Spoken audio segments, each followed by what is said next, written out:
مساء الفل.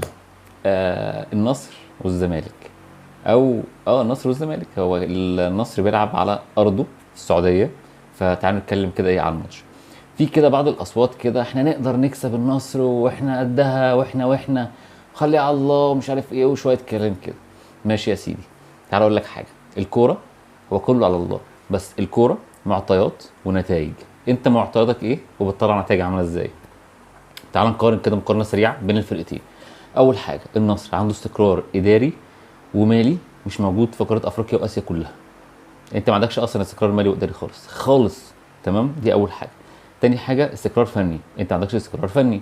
انت عندك اسوريو كل ماتش بيلعب بتشكيل ومش لاقي حد يلعب ولا اي حاجه خالص. ماشي. اخر حاجه بقى، الفوارق الفنيه والبدنيه والنفسيه والذهنيه بين اللعيبه. في فروقات شاسعه بين الفرقتين. انت بتتكلم على كواليتي معين، وهنا عندك كواليتي تاني مش موجود اساسا. يعني ايه؟ يعني انت بتقارن مثلا رونالدو هيلعب مثلا، مين اللي هيمسكه؟ حسام عبد المجيد او عبد الغني او حمزه المسلوسي، مع ماني كمان اللي لسه جاي. فانت مش عارف اصلا تمسك الدوري المصري عندك، يعني مش عارف تمسك محمد شريف، فاهم؟ فانت بتشتغل بقى على رونالدو وماني. سيبك من ده كله، انت السنه دي احنا واقعين وخسرانين الدوري من قبل ما يبدا. النصر خسران الدوري بفرق 5 نقط، يعني بينافس لحد اخر ماتشين على الدوري. النصر جايب اكتر اجوان، اكتر من اللي خد الدوري، اكتر من اتحاد جده. يعني معدل التهديف بتاعه اعلى من اتحاد جده. فانت متخيل كم الاجوان؟ جاب تقريبا 60 جون او حاجه و60 جون. فانت يعني جايب معدل كبير جدا. انت بقى هنا انت بقى كزمالك داخل فيك السنه دي 50 جون. فانت متخيل الفرق عامل ازاي؟ في فرق شاسع بين الفرقتين. فانت يعني كده خلاص بقى مفركش على الماتش. يعني كده خلاص خسرنا. انت بتلعب ماتش ودي، ماشي. الماتش خده كده ترفيه، لكن تاخد بقى على اعصابك وهنكسب وهنعمل وهنحط، لا لا لا، ولا اي حاجه خالص. هو انت كده كده في فوارق. طب ليه احنا منهزمين كده؟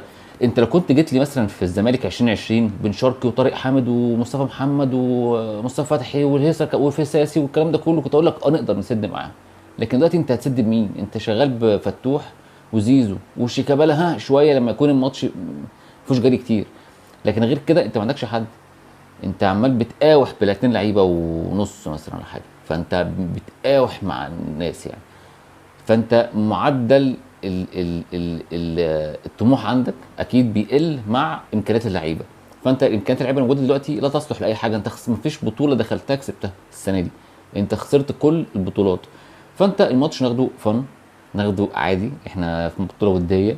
البطوله دي اصلا في السعوديه واخدينها كانها استعداد للدوري الجديد والموسم الجديد. الفرقه كلها بتستعد للموسم الجديد بانتقالات، واخدينها كده يعني تجانس لعيبه والكلام ده كله. يعني احنا بس اللي واخدينها على اعصابنا شويه وايه، وعمالين نتنشن شويه فيها يعني. لكن الموضوع سهل وبسيط خالص. ماتش هيعدي، ماتش ودي، الدنيا بتخلص ومفيش اي مشاكل خالص. الرك بقى على بعد كده باذن الله ان احنا ازاي المفروض ما كناش دخلنا البطوله دي. المفروض كنا ريحنا، لمينا نفسنا، جبنا لعيبه، قفلنا على نفسنا كده وظبطنا الفرقه، بدل ما احنا قاعدين ندخل من واحده لبطوله لبطوله لبطوله لبطوله وفي الاخر ما بناخدش حاجه خالص. وربنا يسهلها ان شاء الله. شكرا.